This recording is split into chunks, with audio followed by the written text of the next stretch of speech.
Hello दोस्तों, कैसे आप सब लोग। आई होप आप सब लोग अच्छे होंगे। तो स्वागत है हमारे चैनल पे काव्या एजुकेशन। तो जो जो हम मेरी वीडियो है पहली बार देख रहे हैं तो चैनल को सब्सक्राइब ज़रूर करना। हम लोग साथ में प्रैक्टिस करेंगे।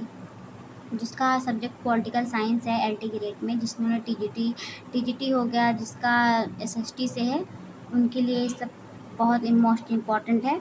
चलिए मिलके हम लोग इसको प्रैक्टिस करते हैं। मेरे साथ साथ में आपका भी रिवीजन होगा। तो चलिए शुरू करते हैं। लेट्स गो दोस्तों। तो अब हम लोग पहला क्वेश्चन देखेंगे। सूची 1 को और सूची 2 से सम्मिलित कीजिए तथा सूचियों के नीचे गए कोड का प्रयोग कर सही उत्तर चुनिए। तो चुनिए आप लोग भी हमारे साथ मिलके। तो हॉब्स ने क्या दिया था?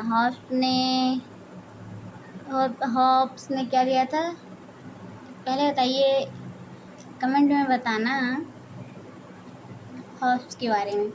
तो मैं तो आपको बताऊंगी हॉब्स इसमें से क्या सही है। हॉब्स ने दिया था इसमें सेकंड वाला, ए का दूसरा हो जाएगा हॉब्स। और लॉक ने क्या दिया था?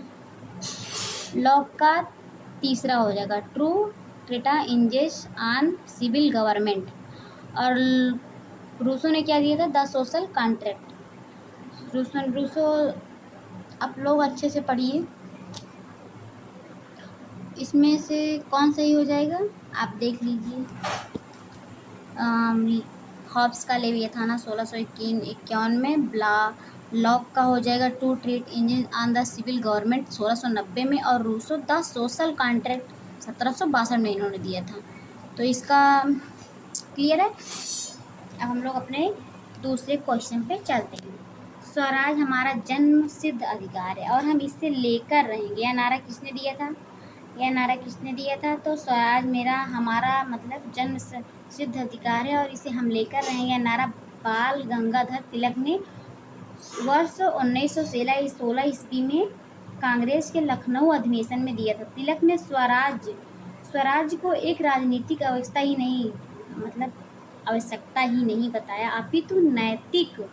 अपितु नैतिक आधार पर इनका समर्थन किया। क्या किया? अपितु इनके नैतिक आधार पर समर्थन किया। तिलक के अनुसार राष्ट्र की प्रगति का मूल स्वराज में ही निहित है। स्वराज के अभाव में औद्योगिक प्रगति, राष्ट्रीय शिक्षा, सामाजिक सुधार आदि कुछ भी संभव नहीं है। तो इसका आंसर हमारा बी हो जाएगा। तो हम चलते हैं अपने तीसरे क्वेश्चन पे। प्लेटो ने एक आदर्श राज्य की जनसंख्या कितनी दी थी? तो कितनी दी थी बताओ। इसका आंसर हो जाएगा बी। आप ये पढ़ लीजिएगा बाद में। अपने चौथे क्वेश्चन पे चलते हैं। किस राजनीतिक चिंतक ने अपनी आत्मकथा में लिखा कि उसकी माँ ने जुड़वा बच्चों को तो जन्म दिया, स्वयं उसे तथा डर था। मतलब ये किस थिंकर का मतलब दिया हुआ वर्ड्स है। तो जिन्होंने पढ़ा होगा, थ्योरी पढ़ा होगा, उनको तो अच्छे से ही पता होगा। हम लोग तो बस प्रैक्टिस कर रहे हैं। तो ये थॉमस हॉब्स ने बोला था कि इसको मैं बताऊंगी आपको। थॉमस हॉब्स ने अपनी आत्मकथा में मतलब एक पुस्तक में लिखा था कि उसकी माँ ने जुड़वा बच्चों को तो जन्म दिया है, तो स्वयं उनको हॉब्स का जन्म इंग्लैंड में माल में मैसरी नामक स्थान में 5 अप्रैल कब हुआ था? 5 अप्रैल 1588 में हुआ था। और ये इंग्लैंड पर स्पेन के भीषण आक्रमण का भी वर्ष था। और आरमोंडा के युद्ध में इंग्लैंड सर्वत्र वातावरण को उत्पन्न किया। भय से उत्पन्न मनोवैज्ञानिक माहौल में हॉब्स का जन्म हुआ था। इससे को डर था। तो इसका आंसर हमको हमारा बी हो जाएगा, थॉमस हॉब्स। चलिए अब पढ़ लीजिए, थोड़ा पास में कर देती हूँ, भी हो जाएगा। हम चलते हैं अपने अगले क्वेश्चन पे। भारत के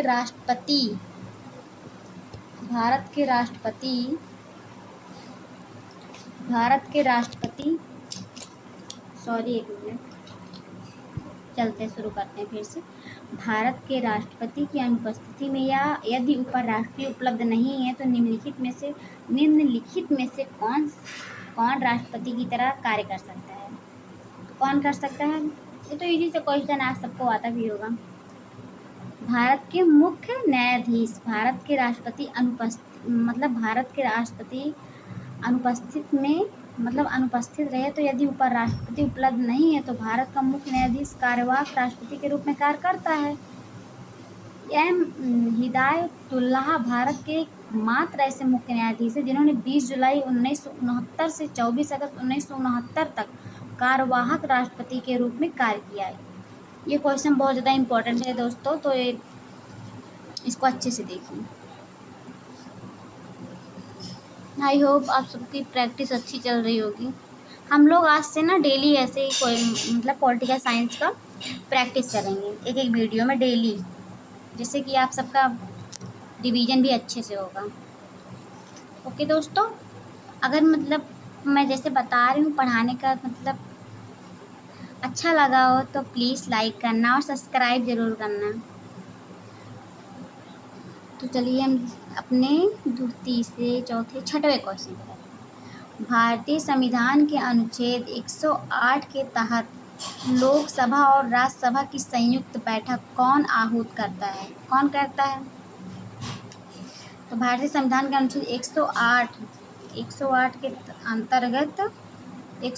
के अंतर्गत लोकसभा और राज्यसभा की संयुक्त बैठक को भारत का राष्ट्रपति आहूत करता है, किंतु बैठक की अध्यक्षता लोकसभा अध्यक्ष करता है। लोकसभा अध्यक्ष की अनुपस्थिति में लोकसभा उपाध्यक्ष करता है।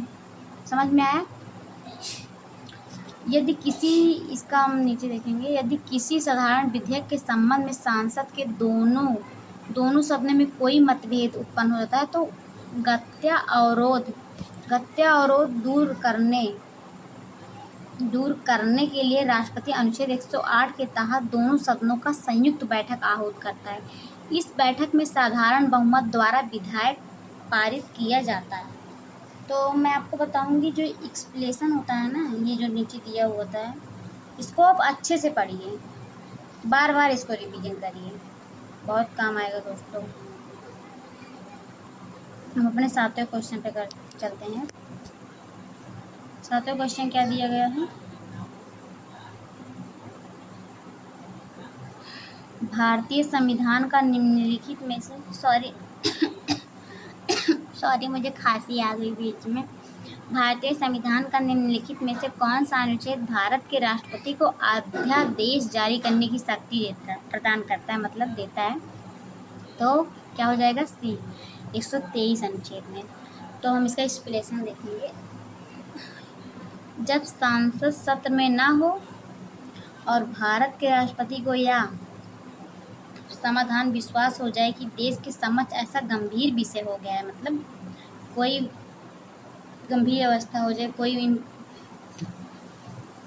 गंभीर विषय उत्पन्न हो गया जिस पर तत्काल कानून निर्माण की ज़रूरत हो, मतलब कोई ऐसा काम आ जाए जो बहुत ज़्यादा इम्पोर्टेंट है और जब संसद में सत्र में ना हो तो भारत के राष्ट्रपति को समाधान विश्वास हो जाए कि ये कर सकता है, तो ऐसे गंभीर विषय उत्पन्न हो गए जिस पर तत्काल कानून निर्माण की ज़रूरत हो। जैसे हो जाता है कभी कभी कोई मोस्ट इम्पोर्टेंट काम आ जाता है तो इस पर कानून निर्माण की जरूरत, तब ऐसी स्थिति में क्या करता है?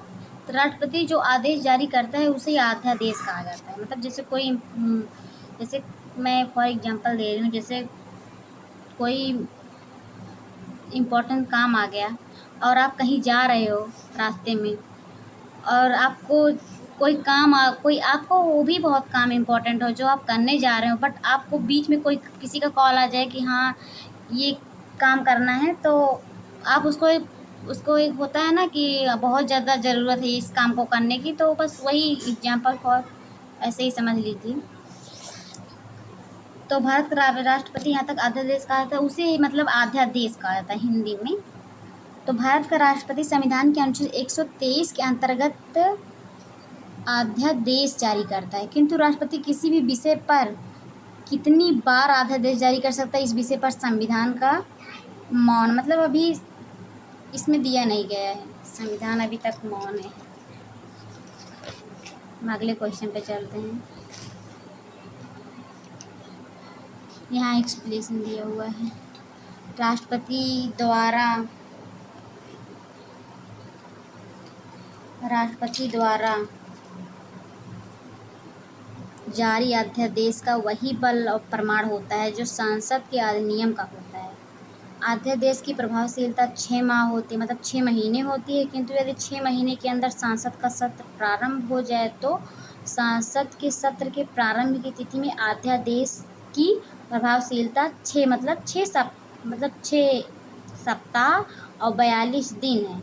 इसके पूर्व संसद का अनुमोदन आवश्यक होता है, अन्यथा अध्यादेश स्वतः निष्प्रभाव मतलब माना नहीं जाएगा। राष्ट्रपति अध्यादेश कभी भी वापस ले सकता है, मतलब दिया है तो वो तो ले ही सकता है। और अध्यादेश उस समय 1 मिनट दोस्तों, चलिए फिर से अपना रिवीजन स्टार्ट करते हैं। सॉरी,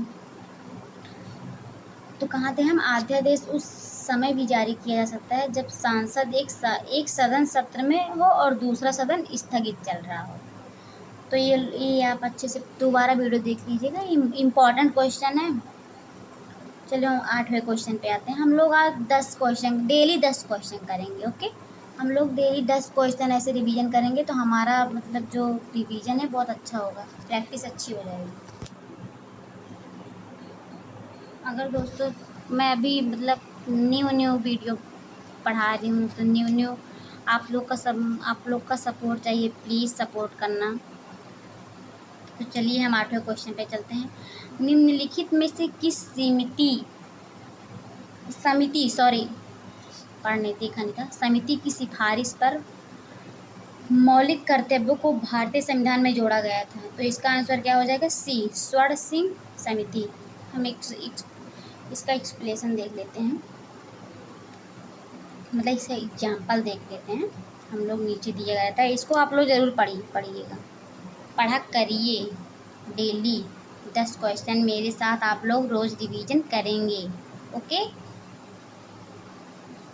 तो भारतीय संविधान में भाग 4 के तहत अनुच्छेद 51 की जोड़कर इसके अंतर्गत नागरिकों के मूल कर्तव्यों को 42वें संविधान संशोधन 1976 द्वारा शामिल किया गया था, जो कि सरदार स्वर्ण सिंह समिति की संस्तुतियों पर आधारित था। इसमें कुल कितने मौलिक थे? इसमें कुल 10 मौलिक कर्तव्यों को शामिल किया गया। कितना किया गया? 10 मौलिक कर्तव्यों को शामिल किया गया। वर्तमान में मूल कर्तव्यों की संख्या कितनी है दोस्तों? 11 है, जिसको अनुच्छेद 51 का से टा के तहत 86वें संविधान संशोधन 2002 जोड़ा गया है। ठीक है, यह तो सही, इसका आंसर फिर स्वर्ण सिंह समिति सही हो जाएगा। समझ में आया? अब हम लोग अपने अगले क्वेश्चन पे करेंगे। हम लोग डेली 10 क्वेश्चन करेंगे, ठीक है, जिससे हम लोग का रिवीजन अच्छे से हो जाएगा। किस संविधान संशोधन द्वारा केंद्रीय मंत्रियों की संख्या लोकसभा की कुल सदस्य संख्या 15% पर सीमित कर दी गई है? तो इसका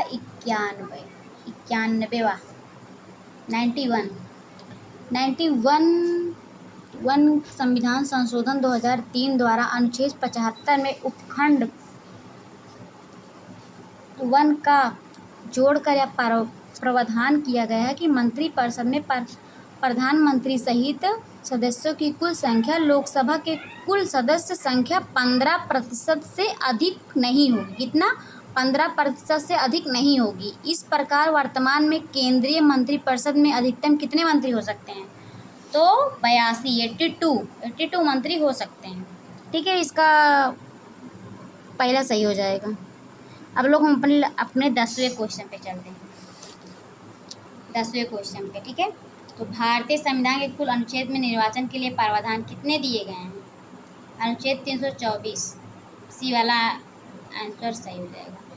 भारतीय संविधान के अनुच्छेद 324 के तहत निर्वाचन आयोग का प्रावधान किया गया। भारत का निर्वाचन आयोग एक स्थायी संवैधानिक निकाय है। इसकी स्थापना 25 जनवरी 1950 को की गई थी। सांसद, राज्य विधानमंडलीय, राष्ट्रपति एवं उपराष्ट्रपति पदों के निर्वाचन के अधीक्षण, निर्देशन और नियंत्रण के लिए निर्वाचन आयोग का प्रावधान किया गया है। निर्वाचन आयोग की स्थापना के उपलक्ष्य में ही प्रतिवर्ष 25 जनवरी को भारत में राष्ट्रीय मतदाता दिवस के रूप में मनाया जाता है।